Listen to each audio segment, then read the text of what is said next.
AITA for asking my soon-to-be ex-husband why I'd take him back when the nanny does more for the family than she does. My husband and I have 2 kids together, a 3-year-old and an 8-year-old. He's a business owner, which always sounds so great in theory, right? We talked before about how we'd balance work and parenting, and he promised he'd be home by 5:30-6 every night. Since I usually get home around 6 to 6:30, it seemed reasonable. I took him at his word, and when I heard nothing to the contrary, I assumed everything was fine.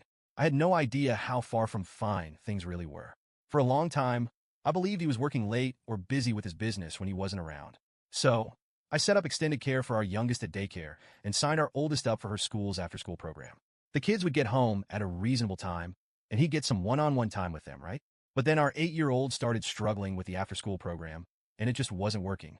I was really feeling the weight of juggling work, the kids, and everything else in between, so I finally decided to hire a nanny halfway through the school year.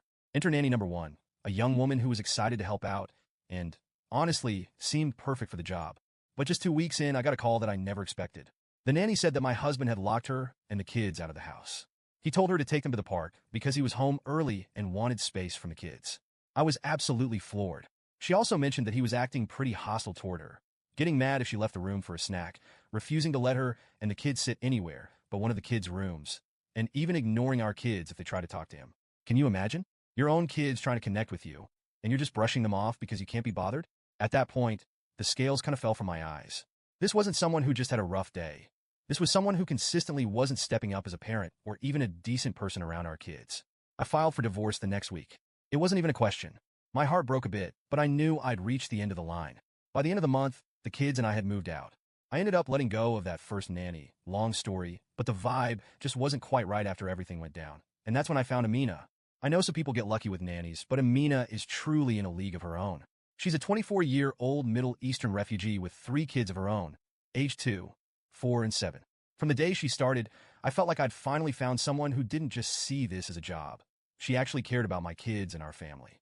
She comes in every day like a tornado of kindness and energy. The house is spotless when I get home. The kids' homework is done. And she somehow always has an incredible Arabic meal ready for us all. Honestly, her cooking is so good I sometimes feel like I'm coming home to a 5-star meal. Amina is not just a nanny. She's like a household manager, friend, and support system all rolled into one. She does the grocery shopping, remembers every little school event, and has even handled clothes shopping for the kids and back-to-school supply runs. I'm still in awe of how much she does for us. She's exactly the support my kids and I needed. With Amina around, I get to come home and be a mom, not a frazzle mess trying to juggle dinner, laundry, and getting my 8-year-old to sit down and do her math homework. To give you an idea of how different life was with my STBX, here's what happened the last time I had to leave him alone with the kids. I had a week-long work trip, and when I came back, the house looked like a tornado had hit it.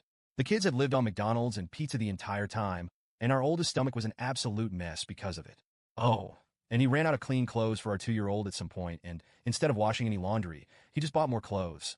I came home to absolute chaos, and when I tried to talk to him about it, he acted like it was my fault for going on the trip. Fast forward to now. We're still separated, and he's finally realizing that maybe he doesn't like what he thought he wanted. He's suddenly all about trying again for the kids. And at first, I just ignored him. But then he brought it up again, going on about how us being together would be better for the family. I couldn't take it anymore. I snapped and told him, "Why should I take you back when Amina does more for us than you ever did?" And he flipped. He went on about how he's the one who provides for us financially, as if my full-time job doesn't count or something. He even tried to act like his work was somehow different or more important than mine, even though I'm often clocking more hours and making around the same as he does. His family has jumped on board, saying I'm selfish and a bad mom for not giving the kids a chance at having 2 parents. They act like having 2 parents who are miserable and disconnected would somehow be healthier than just having one happy, present parent. So here I am, Reddit. AITA for calling him out and telling him exactly what I think. He didn't like hearing that Amina, someone he clearly sees as just a nanny, is a better parent and partner to me than he ever was. But I'm tired of pretending that he's this great guy just because he works and happens to be their biological father. I feel like I've finally found a balance where my kids are thriving, and they're happy. Isn't that what matters?